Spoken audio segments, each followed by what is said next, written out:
আপনি একটা ভালো প্রসঙ্গ তুলেছেন সেনাবাহিনীর প্রসঙ্গে এবং শেখ হাসিনা পালিয়ে যাবার পরে সদরে যারা সেনাপ্রধানের সঙ্গে বৈঠকে ছিলেন আপনি তার মধ্যে ছিলেন এবং আমরা তখন সেনাপ্রধানের কণ্ঠে যেটা বোঝার চেষ্টা করেছে যে তিনি তখন অত্যন্ত গুরুত্ব দিয়েও আপনার কথা একাধিকবার বলেছেন।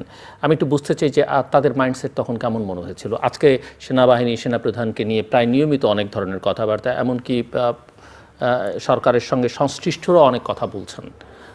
আপনি তো মানে বডি ল্যাঙ্গুয়েজ সব মিলিয়ে আমি আপনাকে একটা কথা বলি, আমাদেরকে প্রত্যেকটা জিনিস পার্সপেক্টিভ অনুযায়ী দেখতে হবে। আমাদের যে সেনা প্রধান আছে ওনার একটা ঐতিহাসিক রোল ছিল এই গণ অভ্যুত্থানের পক্ষে, এটা কারো তুচ্ছতাচ্ছিল্য করা উচিত না। উনি কিন্তু করা হচ্ছে তো না, হচ্ছে, আমি উচিত না বলছি, হচ্ছে তারা, এটা তো ভাই সব জায়গায় তো মবক্রাসি চলতেছে।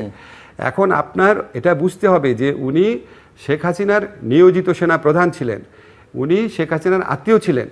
উনি এরকম একটা সময়, এখন আপনার মানুষের অবদানকে ছোট করার জন্য নানান কথা বলা হয়, আপনার ক্ষেত্রে হয়, আমার ক্ষেত্রে হয়, যে যারে বলতেছে সবাই সবার গালি দিচ্ছে, সবাই সবাইকে দোষ দিচ্ছে। ইউনূস স্যারের অবদান ছোট করছে না, উনি কি করেছে জুলাই গণঅভ্যুত্থান, এসব প্রশ্ন তোলা হয় না, আপনার প্রশ্ন তোলা হয় না, আমার প্রশ্ন তোলা হয় না, আপনি নাকি ভারতের দালাল, আমি ভারতের দালাল, সবই তো বলা হচ্ছে। এই যে সামগ্রিক আক্রমণ প্রক্রিয়া, এই আক্রমণটা সম্ভবত ওনার ক্ষেত্রে আসতো না, যেহেতু উনি একটুখানি ওপেন আপ করেছে, কিছু কিছু ব্যাপারে কথা বলা শুরু করেছে, নাহলে এই সুযোগটা থাকতো না। আমি ব্যক্তিগতভাবে আপনাকে বলি, এটা আমার ব্যক্তিগত অভিমত, আমি কাছের থেকে দেখে আমার কাছে মনে হয়েছে এই গণ অভ্যুত্থানের প্রতি ওনার প্রচণ্ড শ্রদ্ধাবোধ আছে। ওনার সাথে যখন আমার কথা হয় উনি বারবার দুইটা কথা বলেন। হ্যাঁ, এখন ধরেন আপনি বলতে পারেন আচ্ছা সেনাপ্রধান এগুলি বলতে পারেন নাকি? ভাই, এরকম একটা প্রায় বিপ্লব গণ অভ্যুত্থানের পরে মানুষের আর ডিফাইন্ড রোল থাকে না, অনেকের ডিফাইন্ড রোল, তারা তো একার্থে স্টেক হোল্ডার, কারণ তারা যদি সমর্থন না রাখে বা তারা যদি অন্য কোনো ভূমিকা যায়, সরকার তো উনারাও তো একদম আনস্টেবল হয়ে যায়। এক্স্যাক্টলি, উনারা যে সেনাবাহিনী যে রোলটা রেখেছে, সেনাপ্রধান যে রোলটা রেখেছে, উনারাও তো গণ অভ্যুত্থানের একটা কম্পোনেন্টে পরিণত হয়েছে, দেরিতে হলেও। ফলে ওনার সাথে যখন আমার ব্যক্তিগতভাবে বিভিন্ন সময় দেখা টাকা হতো, প্রথম দিকে বেশি দেখা হতো বিভিন্ন প্রোগ্রামে, ওনাকে দেখতাম ওনার দুইটা ব্যাপারে খুব আকাঙ্ক্ষা আছে। একটা হচ্ছে কিছু সংস্কার যেন করা হয় দেশে, আরেকটা হচ্ছে যে আমাদের একটু মানে দেশ আনস্টেবল যেন না হয়ে পড়ে, তাড়াতাড়ি করে ইলেকশন প্রসেস আসার জন্য। আমার কাছে মনে হয়েছে ওনার সবসময় আশঙ্কা থাকে কি, ইলেকশন যত দেরি হবে তত দেশের মধ্যে বিভিন্ন ধরনের চক্রান্ত ষড়যন্ত্র হতে পারে। আরেকটা কথা উনি সবসময় বলতেন, উনি আর্মিকে বেশি দিন বাইরে রাখতে চান না, সম্ভবত 1/11 এক্সপিরিয়েন্সের কারণে আর্মির মধ্যে সিভিলিয়ান ভাইস ঢুকে যেতে পারে। আমি ফ্র্যাঙ্কলি আপনাকে বললাম, তো আমার কাছে ওনাকে যেভাবে পোট্রে করা হয় কিছু কিছু মাধ্যমে, আমার কাছে মনে হয় অবিচার করা হয় এবং উস্কানিমূলক বক্তব্য দেওয়া হয়। এবং আপনি যেটা বলছেন, তবে আপনাকে এটাও বলে রাখি,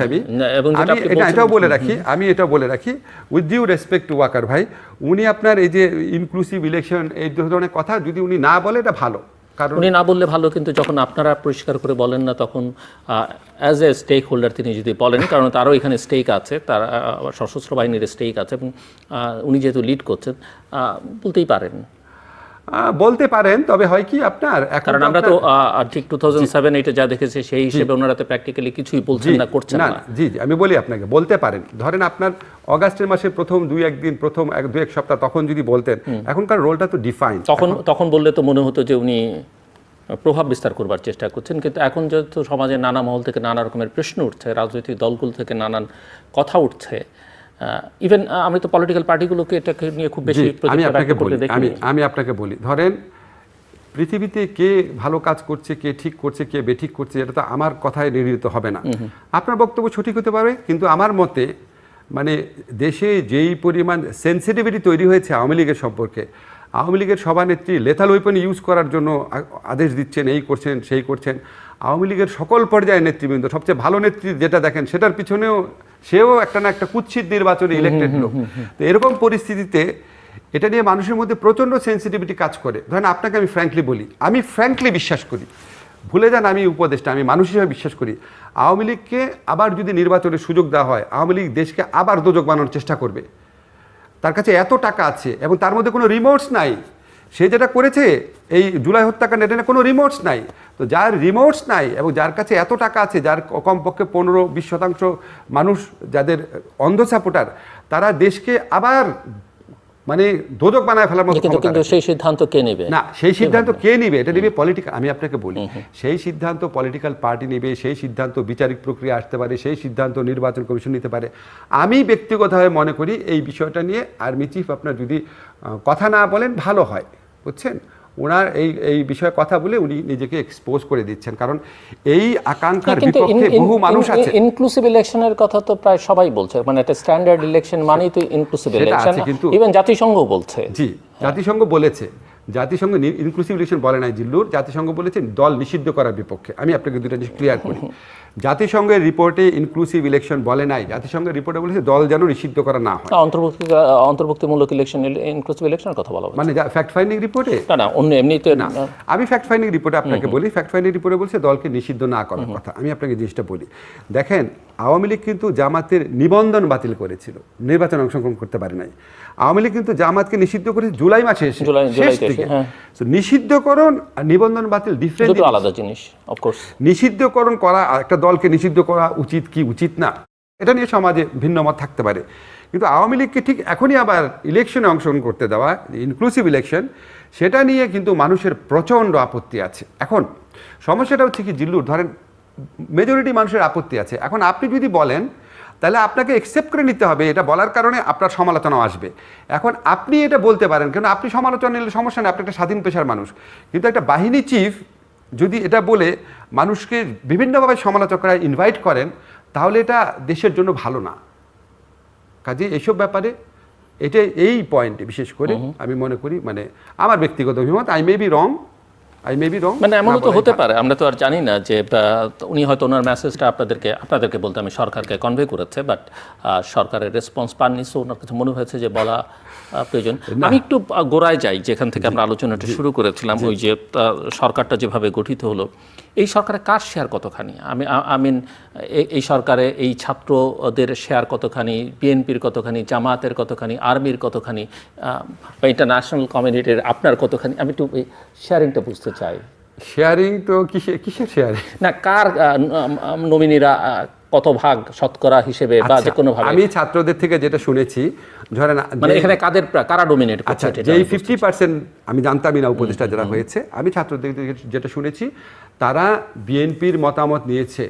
তারা মতামত নেয় একটা, আরেকটা হচ্ছে না, তারা নিজেরা লিস্ট করেছে। আমি আপনাকে নাম বলতে পারবো না এখানে, বিকজ এটা বলা শোভনীয় হবে না। তারা যেই একজনকে চেয়েছিল, বিএনপি থেকে স্ট্রং অবজেকশন আসার পর সেটা বাদ দিয়েছে। আবার তাদের লিস্টে যে ছিল না, ধরেন তারা বলেছিল উনি আন্দোলনকালীন সময় তো আমাদের সাথে ছিল না, সেরকম একজন আবার বিএনপির কথায় আসছে। আবার এমন একজন আসছে যার সম্পর্কে আমি জানতামই না আসবে, সে জামাতের কথায় আসছে। সো ছাত্ররা নিজের ইচ্ছায় সবকিছু ডিসাইড করে না। সেজন্য বলছে যে কার প্রাধান্য বেশি এখানে। না, আমি আপনাকে শুধু প্রাধান্য তো আমি বলতে পারবো না আপনাকে, কিন্তু আমি আপনাকে এটা বলতে পারি, ছাত্ররা পলিটিক্যাল পার্টি যারা আছে, আন্দোলনে যারা শক্তি আছে, সবার সাথে হয়তো কথা বলা নাই, যাদের সাথে কথা বলে তারা খুবই মাইন্ড করতে পারে, কিন্তু ওইখানে এত সময়ের সীমাবদ্ধতা ছিল, এত একটা তাড়াহুড়া পরিবেশ ছিল। বাংলাদেশের ইতিহাসে কোনো কেয়ারটেকার গভর্নমেন্ট এভাবে হয় নাই জিল্লুর। আমরা জানতাম একটা কেয়ারটেকার গভর্নমেন্ট হবে, সবাই আলোচনা করে টোরে লোকজন ঠিকঠাক করে প্রস্তুতি নিয়ে, এটা চট করে হয়ে গেছে। 5 তারিখে শেখ হাসিনার পতন ঘটবে এটাই কজন ভাবছে। ফলে এটার মধ্যে কিছু তাড়াহুড়া থাকতে পারে, কিন্তু আমার তাদের ইন্টেনশন নিয়ে আমার কোনো প্রশ্ন নাই। তারা সিলেক্টিভলি আছে, ওর সাথে কথা বলবো না, ওর সাথে কথা বলবো না, এটা না। যেমন ধরেন আমি যেটা জানি যে আন্দোলনকালীন সময় আপনার যে ভূমিকা, আমি ছাত্রদের মুখে শুনতাম অত্যন্ত হাইলি রেসপেক্ট করে আন্দোলনকালীন সময় আপনার যে ভূমিকায় আছে। এখন হয়তো আপনি সামনে আছেন উদাহরণ, হয়তো সরকার গঠনের ব্যাপারে আপনার পরামর্শ হয়তো নেয় নাই, কিন্তু ওইটা ইচ্ছা করে আমি মনে করি না যে আমি এত গুরুত্বপূর্ণ আমার মতামত নিতে হবে। স্টেক হোল্ডার বলছে না, আমি আপনি সামনে আছেন দেখে উদাহরণ দিচ্ছি। ওরা ডেলিভারিটি আছে, ওর সাথে কথা হলো, ওর সাথে কথা হলো, এটা করে নাই। আর আমার সাথে যে কথাগুলো বলেছে, আমি আপনাকে বারবার বলতেছি, ধরেন 50%-এর ব্যাপারে আমি কোনো ধারণাই ছিল না, এবং আমিও যাদের নাম প্রপোজ করেছি সেখানে 60% তারা আমার প্রপোজালে 3 রকম রিয়াকশন দেখিয়েছে। একটা বলছে স্যার এটা তো আমাদের লিস্টে অলরেডি আছে, তারপর আরেকটা বলছে স্যার এটা একটু দেখতে হবে, আরেকটা হচ্ছে স্যার না উনি তো আমাদের সময় আন্দোলনে আমাদের সাথে 15 বছর উনি কী করেছে। তো 3 ধরনের রিয়াকশন। তো আমার কথা কীভাবে শুনেছে, ঠিক না? এখন ধরেন আমাদের একজন মহিলা উপদেষ্টা, ওনার নাম বলার সাথে সাথে ওরা বললো স্যার ওনার নাম তো আমাদের লিস্টে আছে, ওনার নাম সবার কাছ থেকে আসতেছে। রেজওয়ানার কথা, রেজওয়ানার নাম সব মহল থেকে আসছে। তো এটা তো আমার কথা তো হয় নাই, এগুলো অলরেডি তারা ডিসাইড করে রেখেছে। এবং তারা 3টা দিন, আমি যতদূর জানি আর কি, যত মানুষের